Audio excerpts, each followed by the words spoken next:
Central Vista project पर रोक लगाने के लिए सुप्रीम कोर्ट में दायर याचिका आज खारिज हो गई।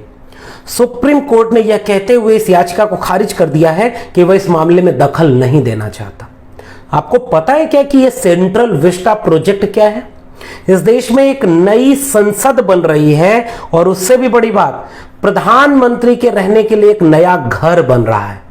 इस पूरे परिसर को मिला करके जो प्रोजेक्ट है उसे सेंट्रल विस्टा प्रोजेक्ट कह रहे हैं और इसकी अनुमानित लागत 13,450 करोड़ रुपए से लेकर के 20,000 करोड़ रुपए तक बताई जा रही है। पता है इस देश में सबको वैक्सीन लगाने के लिए कितना बजट आवंटित किया गया है? 35,000 करोड़ रुपए का। और सेंट्रल विस्टा प्रोजेक्ट कितने का? लगभग 13,450 करोड़ रुपए से तकरीबन 20,000 करोड़ रुपए तक। और आज सुप्रीम कोर्ट कह रहा है कि हम इस मामले में दखल नहीं देंगे। और केंद्र सरकार ने इस नई संसद और प्रधानमंत्री के नए घर को एसेंशियल सर्विस के तहत डाल दिया है। एसेंशियल का मतलब समझते हैं आप? वह काम जिसे किसी भी हालत में रोका नहीं जा सकता। अति आवश्यक, अति जरूरी, अति अनिवार्य कार्य है सेंट्रल विस्टा प्रोजेक्ट। प्रधानमंत्री का घर बनना और संसद बनना इस देश में सबसे अनिवार्य कार्य है इस समय, जिस समय हॉस्पिटल के बिना लोग तड़प कर मर रहे हैं। ऑक्सीजन सिलेंडर नहीं मुहैया हो पा रहा है, इसके चलते लोग दम तोड़ रहे हैं।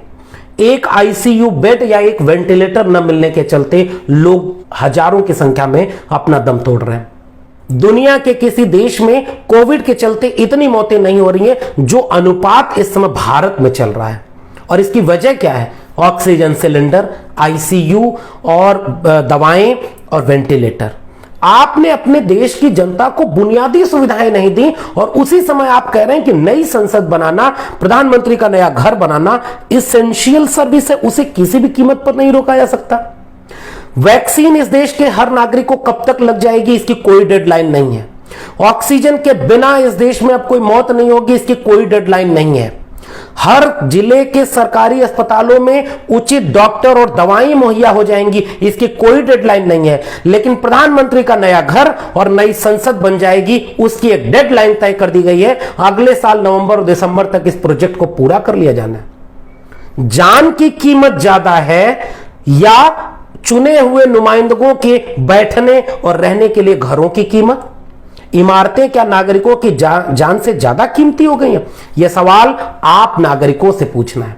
विपक्ष लगातार सवाल उठा रहा है। दुनिया के देश लगातार इस पर पत्र पत्रिकाओं में प्रधानमंत्री मोदी और भारत की केंद्र सरकार के खिलाफ लिख रहे हैं। CNN लिख रहा है कि $1.8 बिलियन खर्च किया जा रहा है पार्लियामेंट और अपना घर बनवाने में, जिस समय लोग तड़प तड़प कर मर रहे हैं। डेली मेल लिख रहा है कि यह प्रधानमंत्री अपने प्राथमिकताओं को भूल गए हैं और ऐसा लगता है कि प्रधानमंत्री आत्ममुग्ध हो गए हैं। छवियां चमकाई जा रही हैं साहब। लोग जान से हाथ धो रहे हैं, अपनों को खोते जा रहे हैं। हर तरफ वही सूचनाएं आ रही हैं कि लोग मरते जा रहे हैं और इस देश की मीडिया और इस देश का केंद्रीय नेतृत्व छवियों को बचाने में लगा हुआ है। मीडिया क्या कह रहा है कि मोदी जी की छवि पर कुछ आंच ना आए। टेलीग्राफ रिपोर्ट कह रहा है कि आप विदेशों में किरकिरी करवा रहे हैं और इतनी किरकिरी होने के बाद भी आपको कोई चिंता नहीं है कि आपकी प्राथमिकताएं क्या होनी चाहिए। यह सवाल तो नागरिकों को फिर सोचना चाहिए। द प्रिंट में एक लेख आपको जरूर पढ़ना चाहिए। वो लेख ये कहता है कि सेंट्रल विस्टा प्रोजेक्ट अब तक लगता था कि गैर जरूरी प्रोजेक्ट है, क्योंकि इस देश में अभी भी शिक्षा, रोजगार, बुनियादी सुविधाएं, गरिमापूर्ण जीवन जीने के लिए नागरिकों को जो सुविधाएं चाहिए वो नहीं मिल पा रही है। इसलिए इस देश में संसद नई हो या प्रधानमंत्री का नया आवास हो, यह गैर जरूरी काम है। इसके साथ साथ अब यह अनैतिक काम हो चुका है, क्योंकि ऐसे वक्त में भी आप उसे एसेंशियल मान रहे हैं। एक रिपोर्ट के मुताबिक तकरीबन 4,000 पेड़ काटे जाएंगे और इसमें एनजीटी से लेकर के तमाम पर्यावरण की संस्थाओं ने ग्रीन सिग्नल दे दिया कि जी हां साहब, पेड़ों की कटाई जारी रहे और आप अपना प्रोजेक्ट पूरा करिए। याद कीजिए, पेड़ ऑक्सीजन कोई रिश्ता बनता है क्या? याद करिएगा, ऑक्सीजन बहुत बड़ी चीज इस समय बन चुकी है। ताबूत जैसी आकार की इमारतों को इस कार्टून के जरिए आप समझिए कि ऐसा लग रहा है कि ये कोई नया प्रोजेक्ट नहीं, एक ऐसी इमारत बन रही है जिसमें जिंदा इंसान शायद नजर ना आए। पीएम केयर फंड के नाम पर अरबों रुपया इस देश में चंदा मांगा गया था और द क्विंट की रिपोर्ट कह रही है कि 6300 वेंटिलेटर आने हैं जिनका कोई पता नहीं। दावा यह किया गया था कि पीएम केयर फंड से 50,000 वेंटिलेटर नए बनाए जाएंगे, उनकी कोई सूचना आपको मिली क्या?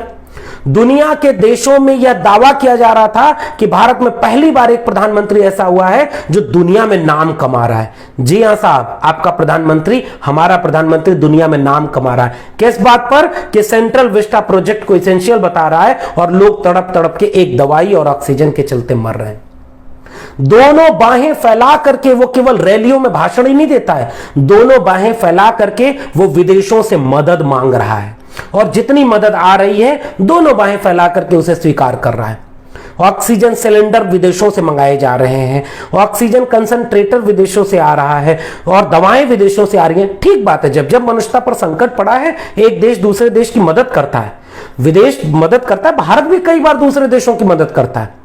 लेकिन आप दूसरे देशों से आने वाली मदद ले रहे हैं, लेकिन उसी समय इसेंशियल सर्विस किसे बता रहे हैं, इसेंशियल प्रोजेक्ट किसे बता रहे हैं? सेंट्रल विस्टा को। वो मदद आ रही है तो जा कहां रही है, यह हिसाब कौन देगा? हिसाब तो इस देश के नागरिकों को इस बात का भी लेना चाहिए कि 8,400 करोड़ रुपए का हवाई जहाज किसको उड़ने के लिए आया था? 2500 करोड़ रुपए का राम मंदिर किसके लिए बन रहा है? 3000 करोड़ रुपए की सरदार पटेल की मूर्ति किसके लिए बनी?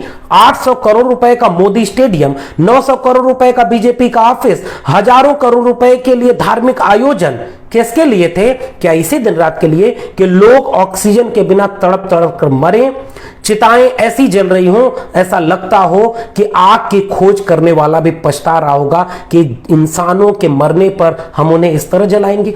कब्रिस्तानों की तो तस्वीरें नहीं आ रही हैं, मिट्टियां कम पड़ गई हैं, लाशें ज्यादा हो गई हैं। ऐसे दौर में जब आंसुओं का सैलाब रुक नहीं रहा है, ऐसे दौर में सुप्रीम कोर्ट कहता है कि हम सेंट्रल विस्टा प्रोजेक्ट पर रोक नहीं लगाएंगे। ऐसे दौर में एक केंद्रीय सरकार कहती है कि हम नई संसद और प्रधानमंत्री के नए घर के काम को नहीं रोकेंगे। सवाल आपको सोचने हैं कि आपकी छवि, प्रधानमंत्री की छवि, एक नागरिक की छवि, इनके बीच में कहां आप खड़े हैं? क्या आप सही सवालों तक जा पा रहे हैं या नहीं? सोचिएगा जरूर।